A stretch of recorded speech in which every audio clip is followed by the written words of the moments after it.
you for listening to WBHM Digital Broadcasting out of Birmingham, Alabama. The time is 45 minutes after the hour. And just like that, we're back. This is Fate Mag Radio, and my guest tonight is Denniss Nappi. And we were discussing, Denniss, the kind of the crowd think, the group think, and being careful of what you allow to violate your thought processes and your emotional reactions. Yeah, and it's it's a fascinating area, and when you, at least for me, at first it's like, oh, I have this perception. Here's what I think is going on. So you start doing some research, and like I was saying before, I came across heart math stuff, and to me, the heart math research is like a smoking gun for everything we just talked about. I mean, it is. They have valid research demonstrating the ability to transmit and receive other people's energy and interpret what the data in that energy is carrying. And then you look at the studies. Are you familiar with the studies from the 70s with the Maharishi effect? I am. And it's a fascinating study where they're basically showing 1% of a given population trained in transcendental meditation had a positive impact on things like violent crime and overall crime rates in a given city. Just 1% is what's needed to make that change. So our perceptions, our emotions, our control over our emotional state has a direct influence on our surrounding environment. That's why I think it's so important, especially we have an election year coming up. Don't get sucked into it, because there's also a big engine, a giant machine out there that is trying to pull you into that fearful, negative, ultimately vulnerable state, because it benefits from that fear, and it's able to manipulate the masses through that fear.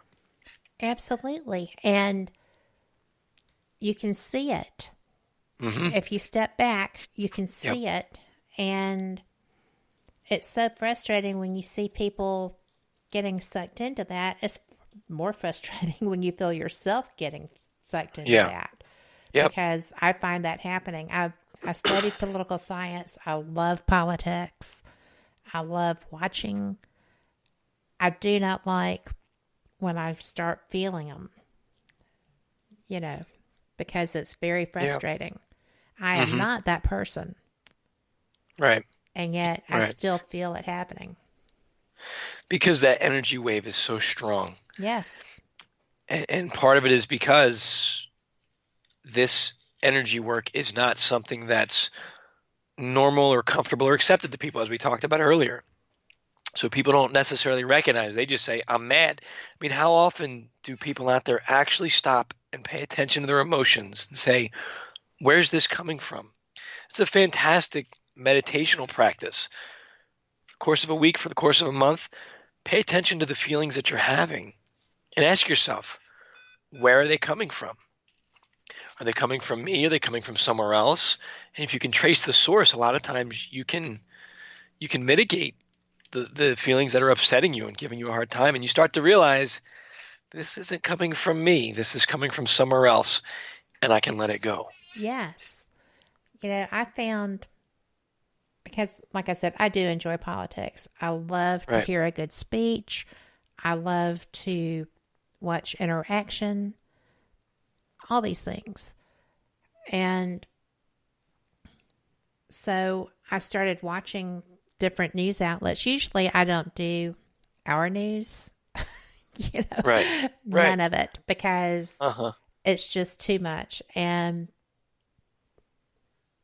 there's a lot more degrees of truth than one could imagine that all get bound up in a ball of yarn and they start batting it around. It's like kittens playing, So it's just easier to go to printed international news, which a friend in Canada gave me a link to back in the 80s and things of that nature. Mm-hmm. But I had been watching something. I don't even remember what it was. But all of a sudden, I was just like, oh my gosh, I feel like I'm getting sick. And I mean, literally, I felt like I was getting sick. Like the flu. And I wasn't sick at all. But it Right. was just, I had to walk away. I turned the news off. I went outside. I played with the dogs as much as I could because I can only do it on the deck right now. Right. And I just had to sit outside and center because it's Yeah. that contagious. It's that, I mean, vitriol is lethal when it reaches the levels that it's in now. Yeah. Yeah. We're in some trouble. And We're I'm going to have to concerned change about, it. we are changing it. We are Yes. changing it. I'm confident in that. Um, we just need more people to be open to it. We need to get that 1%, really, is all we need. But I'd like to get more. I'd like to get 10, 20, 30% to focus on this. Because, as I said, when I first started my current track of research, I was in a state of despair. I thought we're helpless, we're being treated like cattle, and we're suffering, and there's nothing we can do about it. And I started writing and I started researching, and what I found was that we're not helpless. We're led to believe that we're helpless. Because if we think we're helpless, how can we fight back? But we don't even have to fight. It's just like you said, when you start feeling that, I compare it in my writing to when you walk in a room and it smells bad. Yep. You can say, wow, I'm going to either go check the stove and turn off the gas and end the problem. I'm going to open a window, or I'm going to leave the room. Well, when your intuition starts screaming at you and you start feeling the energy, the more you pay attention to it, the more sensitive you become to it. You walk into that room and you're like, this doesn't feel right. I need to either ground myself or remove myself from the situation. And if we can start trusting that and riding those ebbs and flows of energy, again, make better decisions, we can change the feel of energy in a room. Absolutely. And when Gandhi said, be the change that you want to see in the world, it wasn't just physical change. Right. Your attitude, like you were talking, when you have a relationship with those kids or, adults too, because in your case, I'm sure you ran into everyone, but you have to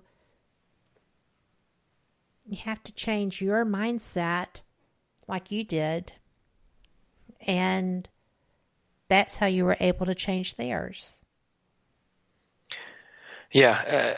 And again, I think because if you can develop that connection and you can empathize, it becomes contagious. Yes. That was a great example. Thank you.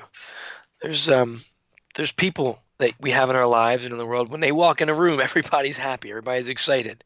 Hey, he's here, yay, and everybody's smiling and cheering because they've got this energy about them. And a lot of times they're not even aware of it. They're just a happy-go-lucky person, but they impact a room when they walk in.